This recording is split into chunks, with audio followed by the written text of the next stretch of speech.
자, 안녕하십니까. 장세혁 교수입니다. 오늘은 창세기 16장 본문을 히브리어로 읽고 같이 연구하고 분석하는 시간을 갖도록 하겠습니다. 자, 16장. 자, 1절입니다. Ve sarai eshet Abraham lo yalda lo vela shifcha mitrit ushuma hagar. 자, 여기 녹색으로 돼 있죠. 이 본문은 이제 배경 설명입니다. 배경 설명. 자, 그리고 사라이가 우리는 이 번역본에는 사레라고 돼 있죠. 사레. 그런데 이 형태는 사라이라고 있는 게 맞아요. 사라이. 예, 사라이인데 누구냐? 에셋 아브람. 아브라함의 아내 사라이가 로 얄달로. 얄다라는 말은 아이를 낳다 여성형입니다. 아이를 낳지 못했습니다. 로 아브라함에게. 그리고 그녀는 바로 사라이를 말하죠. 사라에게는 시프하 미츠릿 이집트의 여종이 있었습니다. 시프하. 그리고 슈마 하가르 그녀의 이름은 하갈입니다. 하갈. 자, 이 여인이 이집트 여인이라고 하는 것이 특이한 사항입니다. 그럼 이 여인은 도대체 어디에서 왔을까요? 예, 어디에서 이 사라이는 하가르를 자신의 종으로 받게 되었을까요? 그렇죠? 이거는 당연히 창세기 12장 10절에서 20절에 나오는 첫 번째 기근 때 아브라함과 사라이가 애굽에 내려가죠. 아마 그때 받은 여러 물품 중에 이 여종도 들어있을 것이다. 이렇게 생각하면 되겠습니다. 그때 외에는 애굽 사람과 만난 경험이 없어요. 그래서 애굽에 내려갔다가 애굽에서 많은 물품과 금은 부하를 받고 그리고 이제 왔는데 그중에 하가르라고 하는 이 여인이 사라이에게 몸종으로 주어졌습니다. 2절. 바토메르 사라이 엘 아브람. 자, 사라이가 아브람에게 말합니다. 자, 이건 직접 인용입니다. 히네나 아짜라니 아도나이 밀레뎃 보나 엘 시프카티 울라이 이반의 미메나 와 이슈마 아브람 레콜 사라이. 자, 사라이가 아브람에게 말을 합니다. 이 16장의 주도권은 이제 사라이에게 주어집니다. 사라이에게 주어집니다. 히네나 보십시오. 아짜를 하면 막았다 이런 말이거든요. 막았다. 나를 막았다. 누가? 아도나이가. 야훼께서 나를 막으셨습니다. 뭐를? 미레댓 from 예, from delivery죠. 출산하는 것으로부터 여호와께서 나를 막으셨습니다. 그러니 나라는 말은 please라는 말이에요. please. 그러니 나 엘 시프카티 나의 여종에게로 들어가십시오. 이거죠. 여종에게로 들어가십시오. 울라이 어쩌면 아마도 이반의 미메나 그녀로부터 자, 이바네라고 하는 동사가 나오는데 이바네라고 하는 것은 니팔 형태인데요. 이바네. 동사는 바나라고 하는 동사입니다. 바나의 동사는 빌드 뭔가를 짓는다라고 하는 뜻을 갖고 있는데 이것이 수동태가 된 거죠. 그래서 내가 지어질 것입니다. 이렇게 말을 하는데 사전을 보니까 이 바나라는 데 또 다른 뜻이 있습니다. to obtain a child 어린 아이를 얻을 것이다 라는 뜻도 있어요. 어린 아기를 얻는다.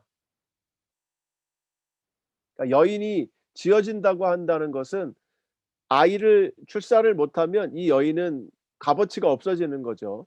그래서 고대 근동에는 이집트나 또는 바벨론에는 이렇게 이 일부 다처제를 두는 경우가 종종 있습니다.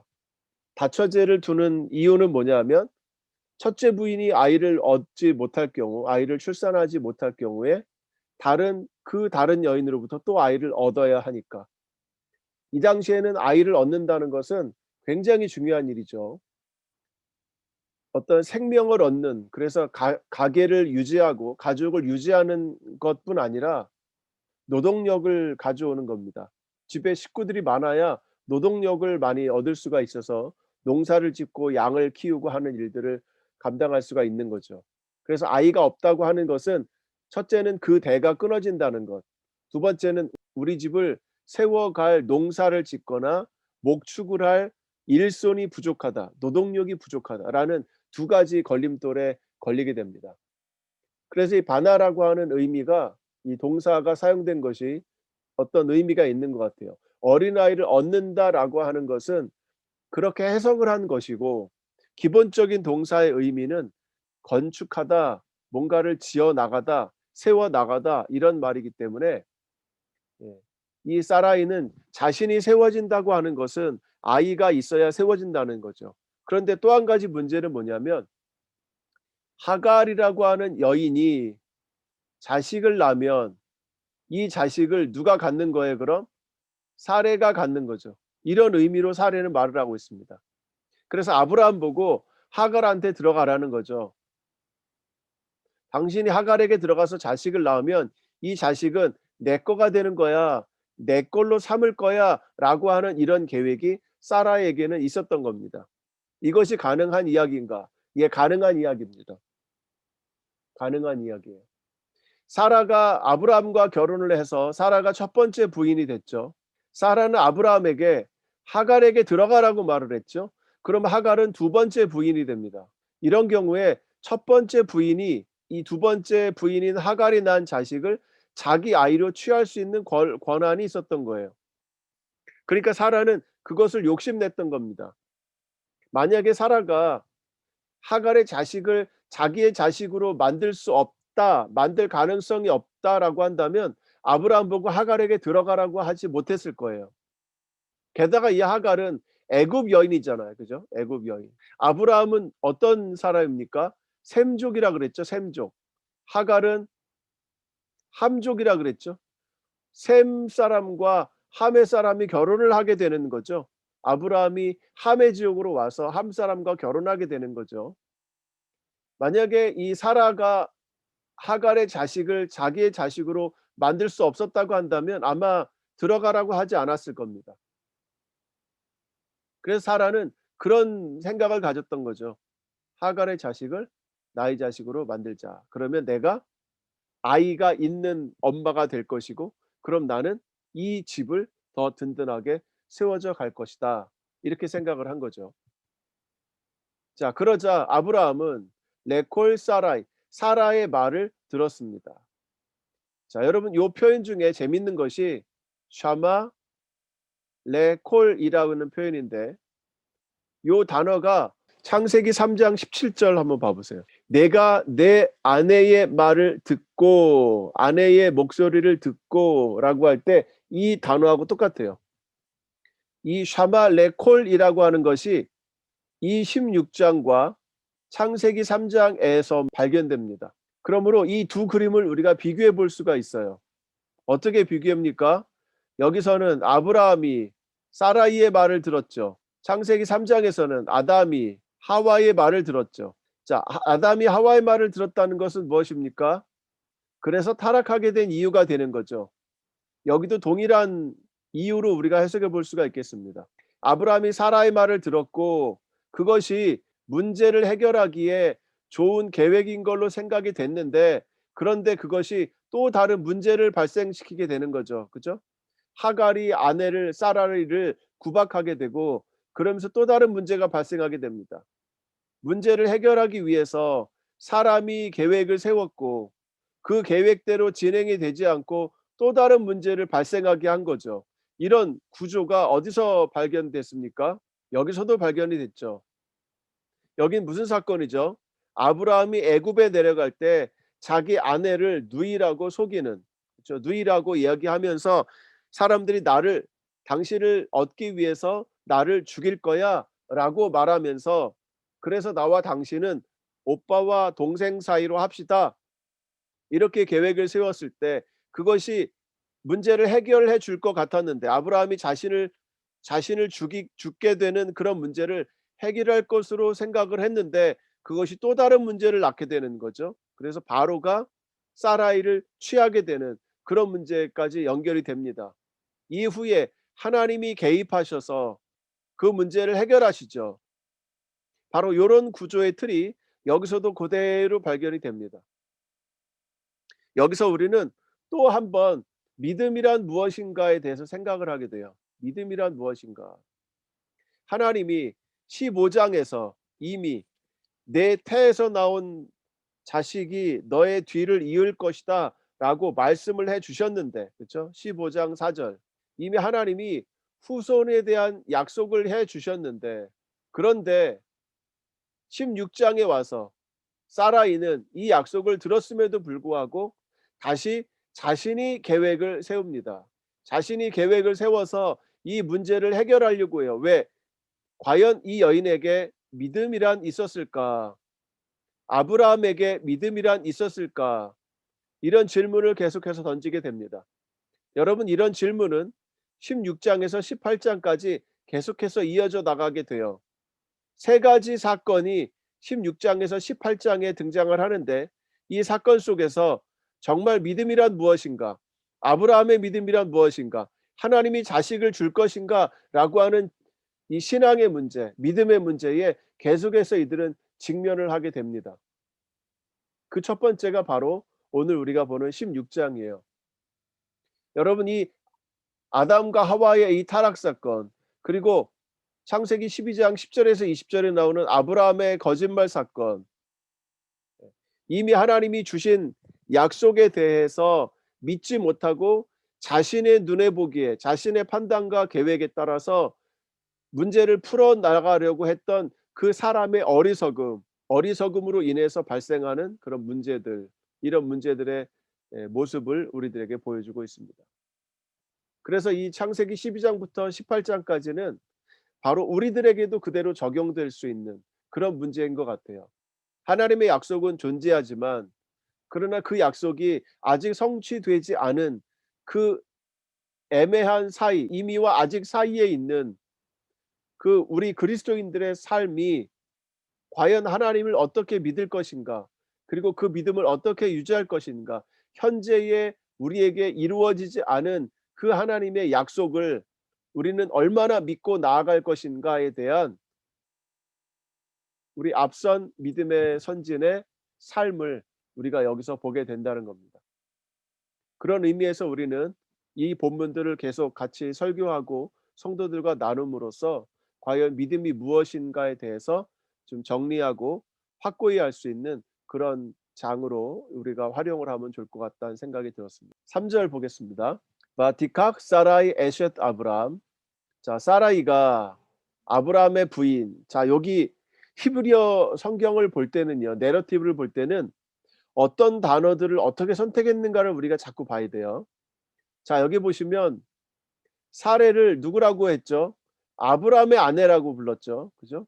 사레와 아브라함의 아내는 같이 따라다닙니다. 그죠? 여기서도 사레와 아브라함의 아내가 같이 따라다닙니다. 우리가 사라이가 아브라함의 아내인지 모르나요? 알죠? 알죠. 아는데도 왜 자꾸 붙일까요? 예, 강조하는 거죠. 예. 사라이는 아브라함의 아내라는 거예요. 근데 지금 아브라함의 아내가 아이가 없으니까 누구를 주었습니까? 하갈을 줬잖아요. 하갈. 아브라함이 하갈에게 들어갔죠. 그럼 이거는 또 다른 아내라는 얘기죠. 두 번째 부인이라는 이야기입니다. 그래서 또 나와서 또 이야기를 하는 거예요. 예. 사라이는 또 아브라함의 아내야. 아직도. 예. 이 아브라함의 아내라고 하는 이 주도권을, 이 주인권을 사라이가 쥐고 있다는 겁니다. 사라이가 취했습니다. 엣 하갈 하 미츠릿 시프카타. 그녀의 몸종. 여기도 보세요. 그녀의 몸종이라는 말이 계속 등장하죠.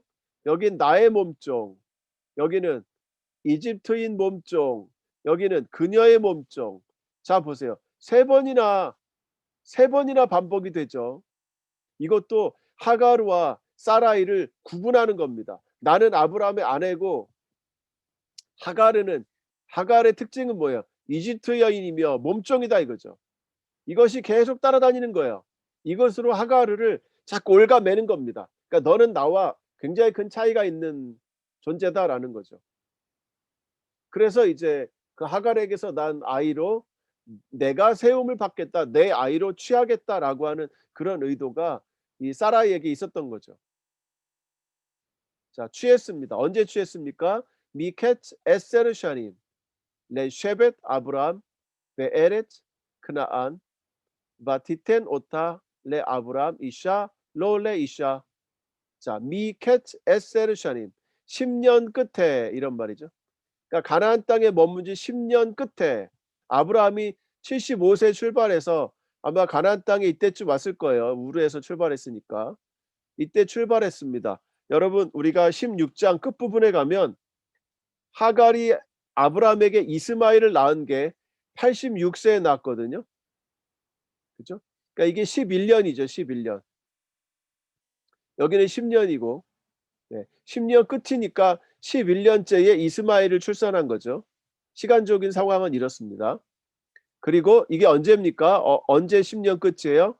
레 쉐벳 아브라함. 아브라함이 머물렀던 베에레츠 가나안 땅에 머물렀던 10년 끝에 하갈을 사라이가 취했습니다. 그리고 그녀가 주었습니다. 그녀가 그녀를 주었습니다. 그죠? 여기는 하갈을 얘기하는 거죠. 하갈. 여기는 사라고, 사라가 하갈을 아브라함에게 주었습니다. 이 사람은 누구예요? 여기 뒤에 다게시가 들어있죠. 이거는 her라는 뜻이죠. 그녀의 남편 아브라함에게 그녀를 주었습니다. 어떻게 주었어요? 그에게 로니까 그에게 레이샤 아내로. 사라가 하갈을 아브라함에게, 그녀의 남편인 아브라함에게 주었는데 그에게, 아브라함에게 아내로 주었습니다. 이렇게 되는 거죠. 자, 아내로 주었습니다. 그래서 이 명실공히 하갈은 아내가 됐습니다. 여기서 아내가 된 거예요. 자, 4절. 와 야보 엘 하갈. 그리고 그가, 자 보세요. 여기도 보세요. 그가라고 돼 있죠. 그가. 아브라함이 아니고 그가, 그죠? 엘 하갈, 하갈에게로 들어갔습니다. 그가 들어갔습니다. 자, 요 앞에 2절에서 내 여종에게 들어가십시오라고 부탁을 했죠. 예. 그래서 들어간 거예요. 그리고 그녀가 임신했습니다. 자, 주어가 다 사람의 이름으로 나오지 않고 대명사로 나왔죠. 그죠? 이름을 쓰지 않고 대명사를 쓴 이유는 뭘까요? 이름을 쓰면 그 주체가 분명해지죠. 대명사를 쓰면 그 주체가 약간 흐려지죠. 그래서 우리가 1절에서 6절까지를 첫 번째 단락으로 본다면 여기에 주어는, 대부분의 문장의 주어는 사라이입니다.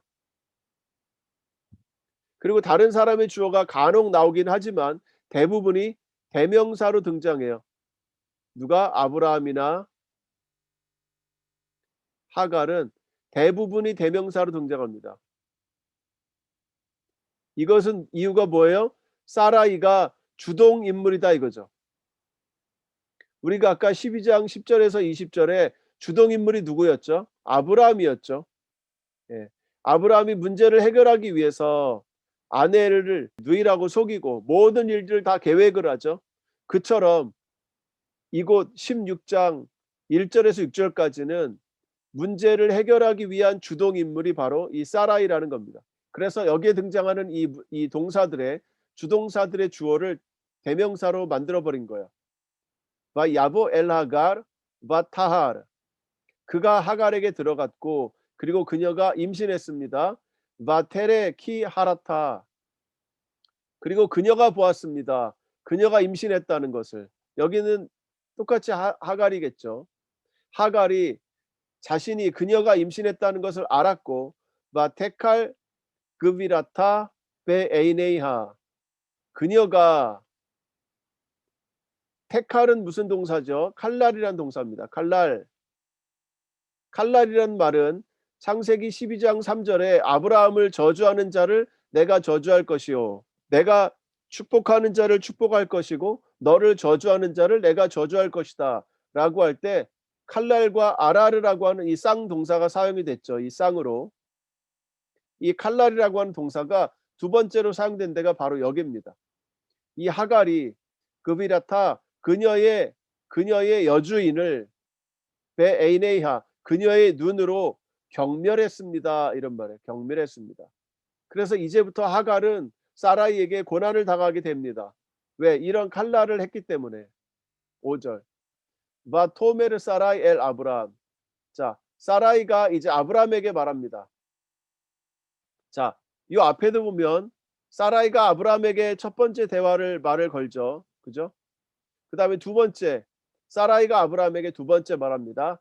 하마시 알레이카 아노히 나타티 시프카티 베헤이케카 바 테레 키 하라타 바 에칼 베에이네이하 이슈폿 아도나이 베이니 우 베이네이하.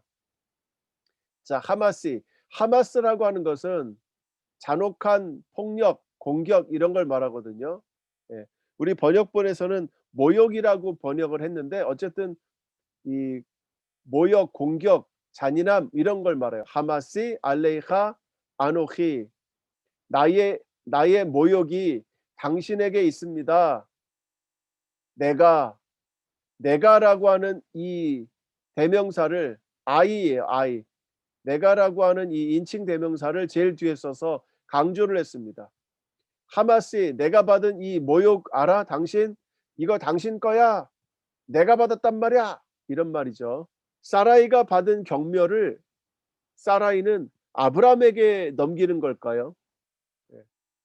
여기서 3자 갈등이 있는 걸 우리는 보게 되죠. 아브람과 사라이와 하갈입니다. 첫 번째 부인이고 두 번째 부인이죠. 여긴 아이가 없고 여기는 아이를 임신했습니다. 그리고 하갈이 자신이 임신한 것을 보고 위치가 더 높아진 거죠. 사라이를 낮게 보는 거죠. 이때 아브라함이 무게중심을 잘 잡아야 되는데 아브라함이 어떻게 했는지에 대해서는 나오지 않습니다. 하갈이 사라이를 우습게 보게 되자 경멸하게 되자 사라이는 하갈에게 공격을 하지 못하고 아브라함에게 공격을 합니다. 당신 때문이야 이렇게 된 거죠.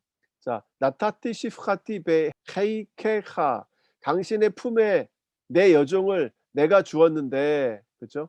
당신의 품에 내 여종을 내가 주었는데 그녀가 임신한 것을 보았고 그리고 내가 그녀의 눈에 경멸을 받았어 이런 말이죠. 이것도 역시 수동태죠. 경멸을 받았어 이 말이죠. 그래서 여호와께서 재판하실 것이야 나와 당신 사이를. 6절. 바요멜 아브라함 엘 사라이. 이제 아브라함이 사라이에게 대답을 합니다. 히네 보라 시프카테이흐 베야데이흐 아실라 하토프 베에이나이흐. 자, 보라 당신의 몸종이 그죠? 당신의 몸종이 벌써 몇 번째 나오죠? 몸종이라는 말이. 자, 시프카라고 말이 한 번 나오고 시프카티 두 번째 나왔죠. 세 번째 시프카타 세 번째 나왔죠. 그다음 여기서 시프카테흐 네 번째 나왔죠. 예. 여기 또 나왔죠. 다섯 번째입니다. 이게 네 번째고 이게 다섯 번째예요. 이게 동일한 단어를 계속해서 반복해서 쓰는 이유는 무엇입니까? 예, 그 여인의 지위를 우리들 청자들, 독자들의 귀에 각인시켜 주는 거죠. 당신의 손에 사라이 당신 아브라함의 아내 사라이의 손에 당신의 여종이 있다. 아브라함이 사라이한테 말한 겁니다. 아실라 행해라 그녀에게 하토브 베에이나이 내 눈에 좋은 대로 그녀에게 행해라. 마치 사사시대 같은 그런 느낌도 주기도 하죠. 눈에 보기에 좋은 대로 행했다. 그래서 사라이는 이 아브라함에게서부터 이제 둘째 부인인 하갈에게 공격할 수 있는 그죠? 처리할 수 있는 또는 다스릴 수 있는 그 권한을 받습니다. 그러자 자 다음 보십시오. 바 테아네하 사라이 바 티브락 미파네이하 그녀가 그녀를 괴롭혔습니다. 누가? 사라이가 그녀를 괴롭혔습니다. 여전히 사라이는 강조가 되죠. 그리고 그녀가 그녀로부터 도망갔습니다. 여기 그녀는 누굴까요? 하갈이겠죠. 하갈이 뒤에 그녀로부터 사라이로부터 도망갔습니다. 자, 여기 등장하는 단어가 뭐냐면 아나라고 하는 동사입니다. 아나라고 하는 동사는 PL형으로 EPL이니까 이내라고 하는 동사죠. 이내라는 동사인데 이것은 고문하다, 괴롭히다라고 하는 동사예요. 그러니까 사라이가 그녀를 괴롭혔고 그리고 그러자 하갈이 그녀가 그녀로부터 도망갔습니다라는 겁니다. 여러분 이 이내라고 하는 것과 그리고 바라흐라고 하는 이 동사가 같이 사용된 곳이 어딘지 아십니까? 이것이 바로 출애굽기에 애굽이 이스라엘을 괴롭혔고 애굽이 이스라엘을 괴롭혔고 이스라엘이 애굽에서 도망쳤다라고 하는 동사가 그대로 사용이 되고 있습니다. 그래서 학자들이 이 사건이 이스라엘이 애굽으로 노예로 팔려간 이유가 아니겠느냐 이렇게 설명하기도 하는 거예요. 네. 그래서 학자들이 이 사건을 이스라엘이 애굽으로 종살이하러 간 것이 아니냐. 왜? 이 하갈이 사라로부터 인후일을 당했고 고문을 당했고 그리고 하갈은 사라로부터 바락 도망갔던 것처럼 이스라엘이 애굽으로부터 고문을 당하고 이스라엘은 애굽으로부터 도망갔다라고 하는 동일한 비유가 되는 거죠. 그러나 이스라엘이 애굽에 가서 종살이할 거라고 하는 예언은 어디에 등장하죠? 15장 13절에 등장하죠. 예. 15절까지. 15장 13절에서 15절까지 보면 너희가 이방 나라의 객이 되어 그들을 섬기겠고 그 객이라고 하는 단어가 뭔지 아세요? 게르라고 하는 단어죠. 게르. 근데 특이한 건 뭐예요? 하갈이라고 하는 이름이 뭐죠? 하가르예요. 하가르. 여기에 가르라고 하는 이 어근이 들어가 있죠. 아, 기가 막히지 않아요? 하필 그 여종의 이름이 하갈이 될 건 뭐예요? 이스라엘이 애굽의 게르가 된다고 했는데 그 이집트에서 온 여종의 이름이 하가르예요. 하가르. 그래서 400년 동안 내 자손을 괴롭히겠고 그리고 내가 너희를 구해낼 것이며 너희가 큰 재물을 가지고 거기서 나올 것이다. 이렇게 설명을 해 주고 있는 겁니다. 이것도 역시 그러나 문제는 뭐냐면 15장에 이 하나님이 주신 이 말씀이 먼저 등장한다는 거죠. 먼저. 16장에 이런 그림은 16장에 나오니까 그렇죠? 예. 먼저 암시가 되고 그리고 여기서 한 번 더 강조가 되는 이런 모습을 그려주고 있습니다. 자, 7절. 와 임자아 말락 아도나이 알 에인 하마인 바 미드발 알 하아인 베데렉 슈르. 자, 말락 아도나이 여호와의 천사가 등장합니다. 여호와의 천사 또는 사신이죠. 사신. 말라크는 여호와의 사신이 그녀를 발견했습니다. 이 말이죠. 발견하다 찾다. 자, 우리가 앞에서 봤던 1절에서 6절까지를 보면 사건이 발생하죠. 사건. 아내가 아이를 못 낳는 게 사건이죠. 이것을 해결하기 위해서 어떻게 합니까? 하갈을 아브라함에게 주죠. 예, 아브라함에게 하갈을 줍니다. 그런데 하갈이 임신을 하고 사라이를 경히 여기게 되죠. 그래서 사라이가 하갈을 괴롭히고 그러자 하갈이 도망갑니다. 문제가 커졌어요. 문제가 커졌습니다.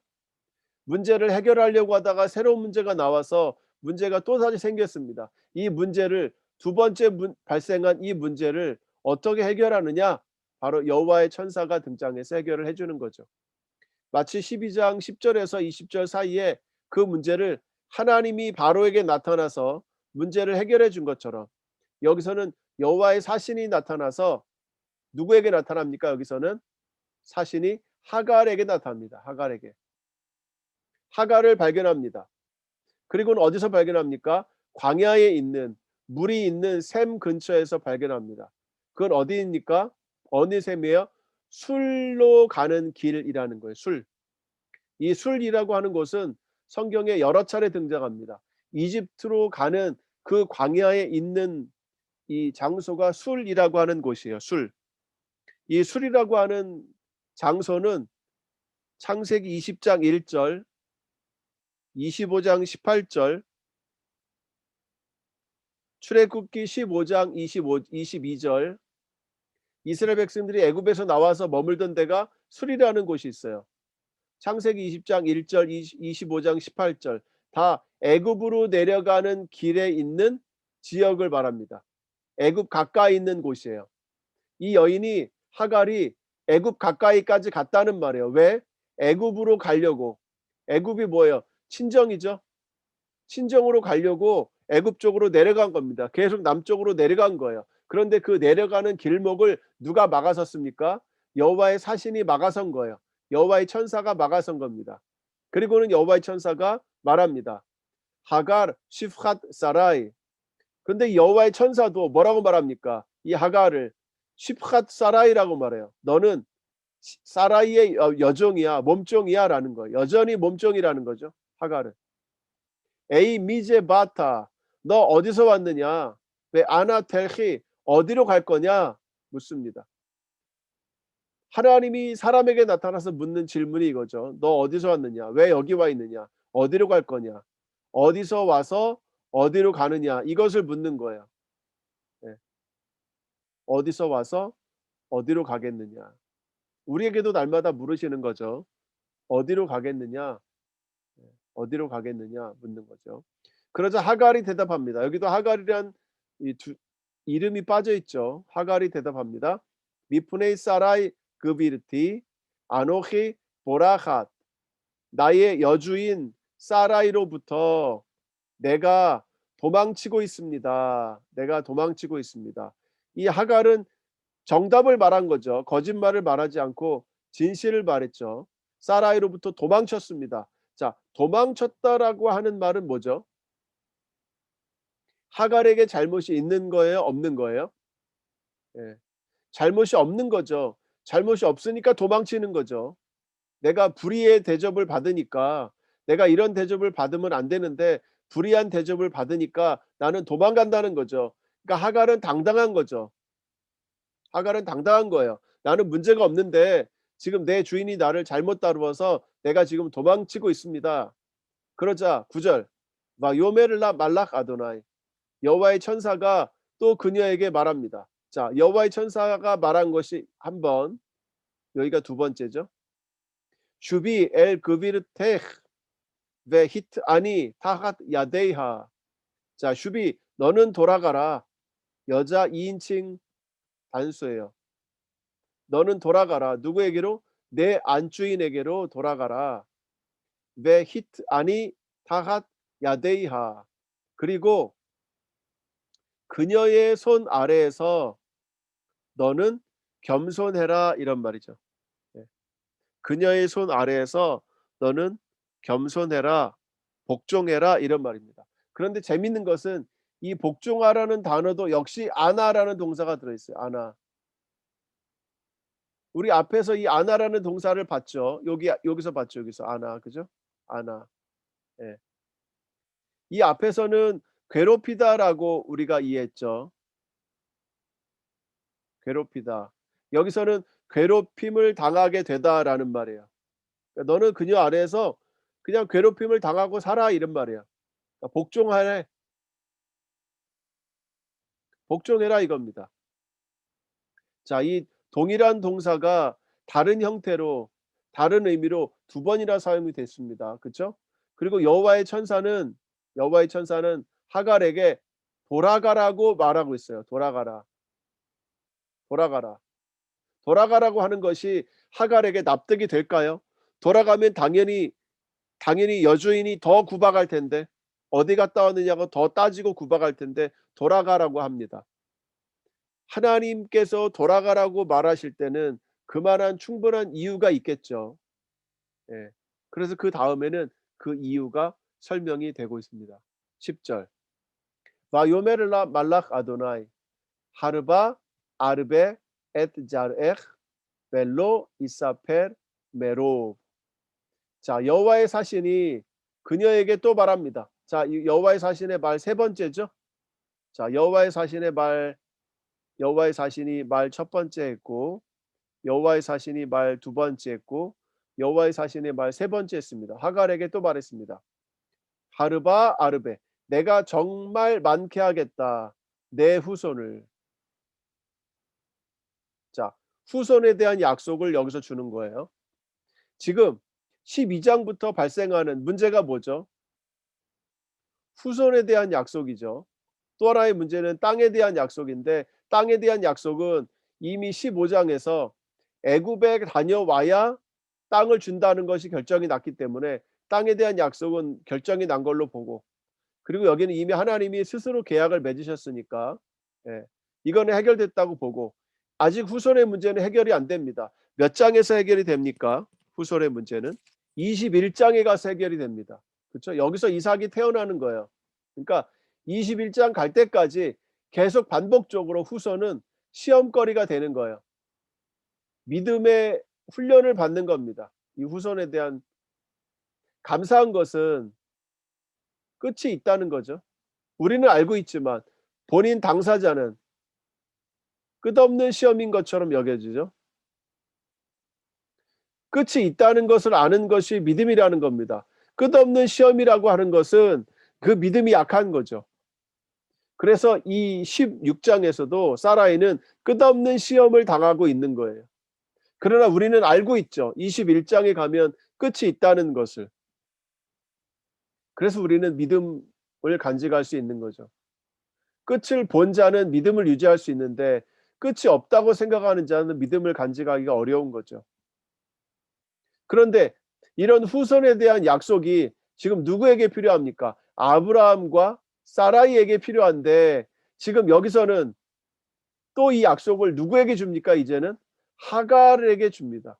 하갈에게. 내 자식을 내가 많게 하겠다. 벨로 이사펠 메롭, 많아서 셀 수 없게 하겠다. 마치 아브라함에게 주었던 약속을 하갈에게 다시 또 주는 거죠. 바요메르라 말락 아도나이, 여호와의 천사가 그녀에게 또 말합니다. 네 번째, 히낙하라 바율라드 벤 바카랏 슈모 이슈마엘 키 샤마 아도나이 엘 안예. 보라고 하는데 이 뒤에는 여성형 너가 있어요. 그죠? 그러니까 내가 봐라. 내가 볼 때 임신할 것이다. 하라, 임신했다 이거죠. 너를 봐라, 임신했다. 그리고 바 율라드 벤, 그리고 너가 아들을 낳을 것이다. 요 단어는 아주 특이한 형태예요. 원래는 욜레댓이 돼야 돼요. 욜레댓. 이렇다면 분사고요. 얄라드트라고 한다면 이거는 완료 형태입니다. perfect. 그런데 이 단어는 욜라드트가 됐어요. 욜라드트, 그죠? 앞에는 분사형의 요를 취하고 뒤에는 완료형의 모음 세 가지를 취했죠. 욜라드, 그죠?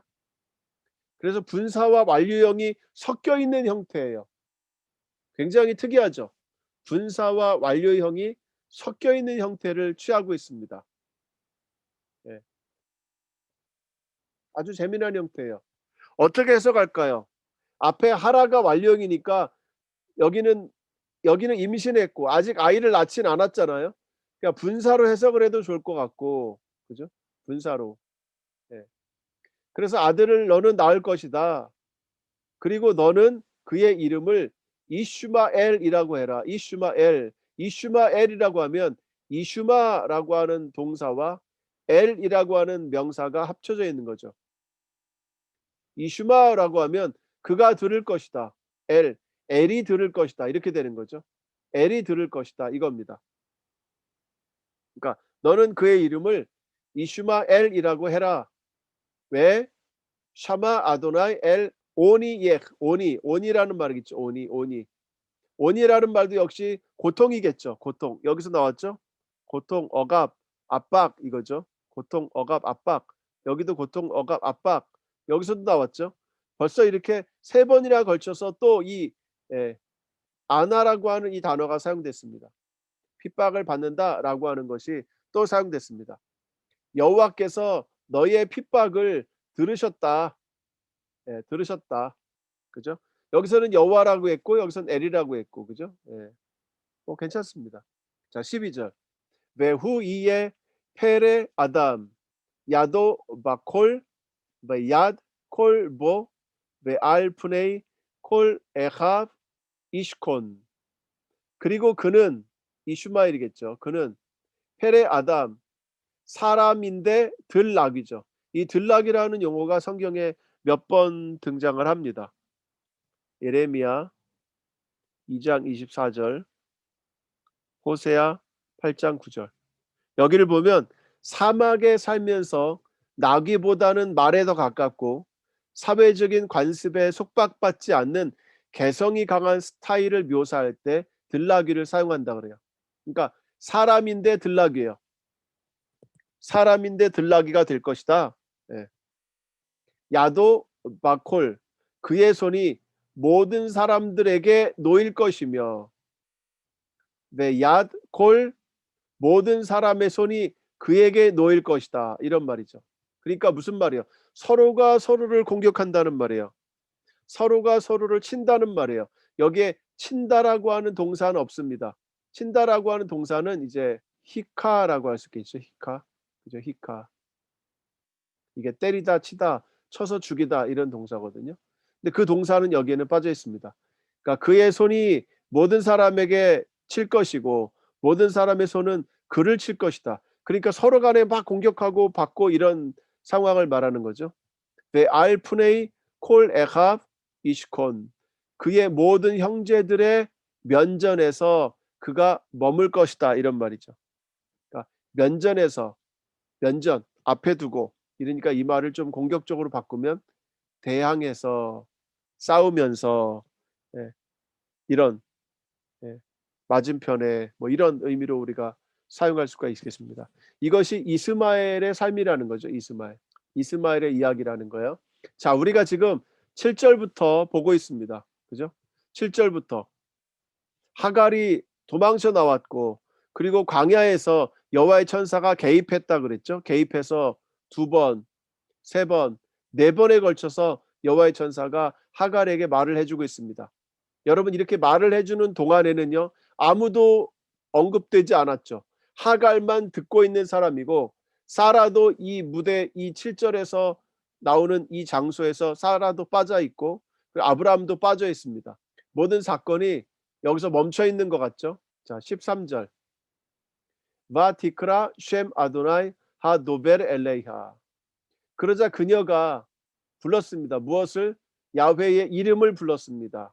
하 도벨 엘레이야 그녀에게 말하는 여호와의 이름을 불렀습니다. 이름을 뭐라고 불렀느냐? 아타 엘 로이 이런 말이에요. 아타는 당신은 엘은 하나님 로이는 뭘까요? 로에이에다가 끝에 오티에서 이만 붙인 거죠.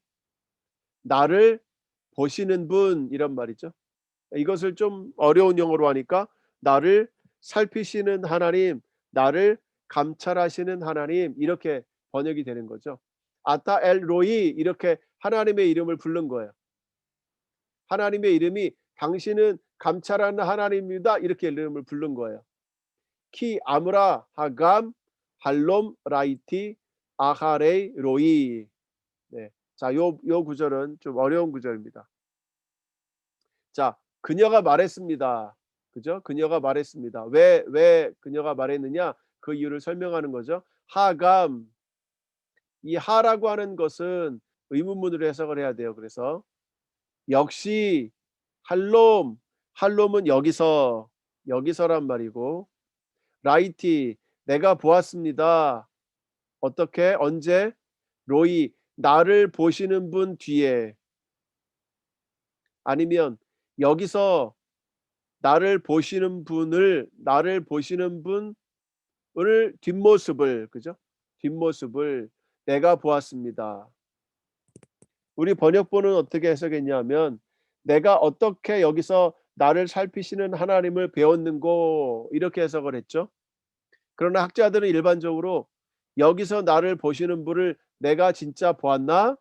네, 이렇게 해석을 하기도 하고, BHS 우리 히브리어 성경을 편집한 사람은 이렇게 제안합니다. 내가 하나님을 보고 그를 본 이후에 내가 살았는가? 굉장히 황당하죠. 여기서 내가 하나님을 보고, 그죠? 내가 하나님을 보고 하나님이 어디서 왔느냐? 엘로힘. 요것을 엘로힘으로 고친 거예요. 엘로힘, 헤이, 라멧, mem지금 요거 세 글자가 있는 거잖아요. 그죠? 네. 여기서라는 말인데 이것을 순서를 바꾸니까 하나님이라고 된다는 거예요. 그리고 이 로이라고 하는 것을 베 에하이 바 에히 요런 글자가 잘못돼서 이렇게 써졌다는 거예요. 네. 이것은 좀 어렵죠. 예, 받아들이기가 어렵죠. 그래서 우리는 예, 또한 역시 여기서 내가 나를 보시는 분을 보았는가 이렇게 보면 될 것 같아요. 왜냐하면 하나님이 나를 보는 분이라고 이 하갈이 고백하고 있으니까. 자신의 문제를 하나님은 안 보시고 있다고 생각을 했는데 지금 여기서 보니까 하나님이 나를 보고 계셨다는 거죠. 내가 고난 당하는 것도 보고 계셨다고 하는 거죠. 하나님이 알고 계셨다는 거죠. 그것만으로도 위로가 된다는 거죠. 14절. 그러므로 카라 레 무엘, 그 우물을 부릅니다. 누가 불렀습니까? 그가 누군지는 몰라요. 우물을 불렀습니다. 뭐라고 불렀습니까? 무엘 라하이 로이. 네. 나를 보시는 자의 라하이, 하이라는 말은 살아계시는, 나를 보시는 살아계신 자의 우물이다. 이렇게 해석을 한다는 거죠. 기네, 자 봐라, 이것이 어디 있습니까? 가데스와 바레드라고 하는 곳 사이에 있다라는 거죠. 가데스와 바레드라는 곳 사이에 이 우물이 있었다는 거죠. 이것은 슈르로 내려가는, 그죠? 예, 슈르로 내려가는 길 그 못미처에 있겠죠. 자, 이렇게 해서 두 번째 단락이 마쳤습니다. 첫 번째 단락은 1절부터 6절까지, 두 번째 단락은 17절부터 14절까지예요. 두 번째 단락은. 첫 번째 단락은 내용이 무엇이었습니까? 불임, 해결하려고 하갈을 집어넣고 하갈이 경멸해자 아브라함과 갈등, 그리고 하갈을 괴롭히고 하갈이 도망갔습니다. 이런 사건이죠. 하갈이 도망간 뒤에 여호와의 천사가 네 번이나 걸쳐서 하갈에게 말을 하죠. 돌아가라. 그리고 자손을 얻게 될 것이다 라고 하는 축복을 해줍니다. 누구의 자손이에요? 하갈의 자손이죠. 하갈의 아들 이스마엘의 아들의 후손이 많아질 것이다. 그리고 아들의 이름도 정해줬죠. 이스마엘이라고. 자, 이렇게 해서 끝났습니다. 1절에서 6절은 사라이가 주인공이다. 사라이가 주동인물이다. 그죠? 7절에서 14절은 하나님의 천사가 주동인물이죠. 여기에 아브라함 등장하지 않았습니다. 사라이 등장하지 않았습니다. 그렇죠? 완전히 동떨어진 이야기처럼 보이죠. 네, 하갈 그리고 그의 아들 이스마엘이 자손의 축복을 얻게 되는 그런 하나님과의 만남, 그런 이야기죠. 여기서 우리는 질문을 하나 할 수 있겠습니다. 지금 우리가 읽은 창세기 12장부터 15장, 16장까지의 주인공은 아브라함이죠. 아브라함과 사라의 이야기죠. 그들에게 자손을 주고 그들에게 땅을 주겠다고 하는 그 약속이, 하나님의 약속이 아브라함과 사라의 삶에 나타나는 과정을 보는 거죠. 아직 이루어지지 않은 과정을 보는 거죠. 그 과정 속에서 아브라함과 사레는 어떤 믿음을 지키는가 이것을 보는 거죠. 하나님의 약속이 과연 실제로 이루어지는가 이것을 보고 있는 거죠. 그런데 이 중간에 갑자기 이집트 여인 하갈이 등장합니다. 이방 여인이라고 할 수 있죠. 그런데 하나님은 이 이방 여인에게도 이런 축복을 주신다는 겁니다. 여기서 우리는 하나님은 창조주 하나님이다. 온 열방의 하나님이다라고 하는 그런 개념을 가질 수가 있겠습니다. 아브라함을 선택하셨지만 그러나 하나님이 선택하지 않았던 하갈조차도 하나님은 그로 인하여 한 민족을 이룰 것이라고 하는 그런 축복을 하갈에게도 주었다는 거죠. 자, 15절. 이제 마지막 세 번째 단락입니다. 바텔레드 하갈 레 아브람 벤. 자, 하가르가 아브라함에게 아들을 낳았습니다. 자, 낳았다는 동사 하갈이라는 이름, 그죠? 아브라함의 이름. 예. 사라는 안 사라 대신에 이제 하갈과 아브라함과 아들이 등장합니다. 여기는 사라이는 없어요. 그죠? 사라이는 1절에서 6절까지만 나오고 7절부터 없고 또 마지막 단락인 15, 16절에도 사라이는 등장하지 않습니다. 와 이크라 아브라함 쉔 브노 아쉐르 얄다 하갈 이슈마엘. 아브라함이 그의 아들의 이름을 불렀습니다. 하갈이 출산한 그의 아들의 이름을 아브라함이 불렀습니다. 뭐라고? 이슈마엘이라고. 자, 여기도 보세요. 아브라함 또 등장하죠. 하갈 등장하죠. 얄다 또 등장하죠. 얄라드라고 하는 동사 2번, 하갈 2번, 아브라함 2번. 아주 사이좋게 등장했죠. 벤이라고 하는 이름도 1번, 2번. 그죠? 벤, 아들이라고 하는 호칭도 2번이나 등장했죠. 16절. 왜 아브라함 벤 슈머림 샤나 왜 셰 샤님. 86세. 자, 아브라함은 벤이라고 하는 건 나이 몇 세라는 뜻이에요. 86세. 벨레댓 하갈 엣 이슈마엘 레 아브라함. 하갈이 낳았을 때 이슈마엘을 아브라함에게. 자, 보세요. 아브라함이 또 등장하죠. 이게 세 번째. 이슈마엘은 몇 번째요? 여기에 2번인데 여기에 1번 또 나왔죠. 그러니까 이슈마엘도 3번. 하갈은 몇 번 등장합니까? 여기서만 하갈, 하갈. 여기서 하갈도 3번. 출산했다. 얄랏 이것도 3번. 3333. 아, 기가 막힌 숫자의 조합이 여기서 이루어지죠. 자, 이런 식의 그림이 그려졌습니다. 16장의 전체 이야기의 목적은 무엇일까요? 첫 번째, 사라이의 약속에 대한 믿음 부재. 마치 동일한 사건으로 12장 10절에서 20절과 같은 이런 모습이죠. 두 번째, 16장의 목적은 무엇입니까? 이스마엘의 등장이죠. 이스마엘이 어떤 경위를 거쳐서 그 엄마가 어떻게 힘들게 이스마엘을 낳았는가. 이스마엘을 낳았을 때 등장하는 이 하나님의 천사, 그죠? 하나님의 천사. 이 4번에 걸친 하나님의 천사의 등장은 이스마엘을 특별한 인물로, 특별한 사람으로 취급해주고 있습니다. 그렇죠?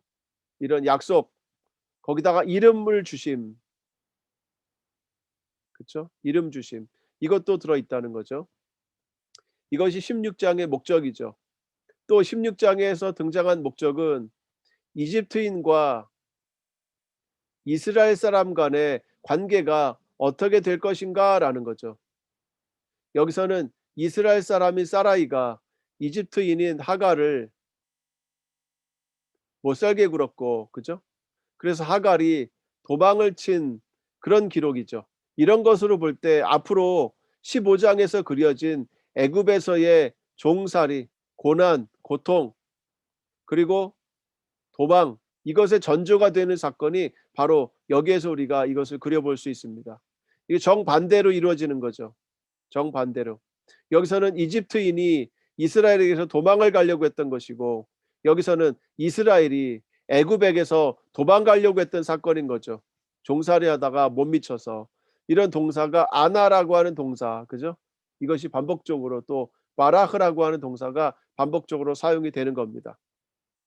이것이 16장이 기록된 목적이라고 말할 수가 있겠습니다. 또 내가 잉태하여 아들을 낳을 것이라 그의 이름을 이스마엘이라 하라. 여러분 이거 어디서 많이 들어보지 않았습니까? 내가 잉태하여 아들을 낳으니 그 이름을 예수라 하라. 하갈의 순종과 마리아의 순종이 이스마엘이라고 하는 한 민족의 탄생, 예수라고 하는 하나님 나라를 이끌 자의 탄생으로 이어진다는 거죠. 이 둘의 순종이. 하갈의 순종과 마리아의 순종. 후손에 대한 약속을 더디 이루시는 하나님께 대한 믿음의 문제를 다룬다. 이렇게 제가 말씀을 드렸죠. 고통스러운 약속의 지연에 어떻게 반응하고 있는가 하는 것을 그 다양한 방식으로 소개를 해주고 있습니다. 16장은 사라의 불임의 이야기를 하고 있죠. 아이를 낳지 못함. 그런데 무시할 수 없는 존재인 이스마엘이 태어납니다. 그렇죠? 네. 결국 이 불임과 이스마엘, 여기서는 아이를 출산하지 못하는데 이스마엘은 출산하게 되죠. 그래서 이 16장은 불임에 얽힌 이야기와 연결되어서 이스마엘의 출산이다. 이렇게 우리가 보면 될 것 같습니다. 이스마엘 출산에 얽힌 하나님의 개입, 굉장히 중요한 모티브죠. 하나님의 개입으로 사라의 모든 이야기는 끝나고 결국 여기까지 하나님이 개입을 하시고, 그리고 마지막에 하갈이 집에 돌아왔을 때 사라이는 이 마지막 결론 부분에 등장하지 않습니다. 단지 하갈과 아브라함과 출산했다 아들 이스마엘, 이런 용어들만 등장합니다. 그래서 여기서는 사라이는 빠져 있다. 이렇게 우리가 보면 되겠습니다.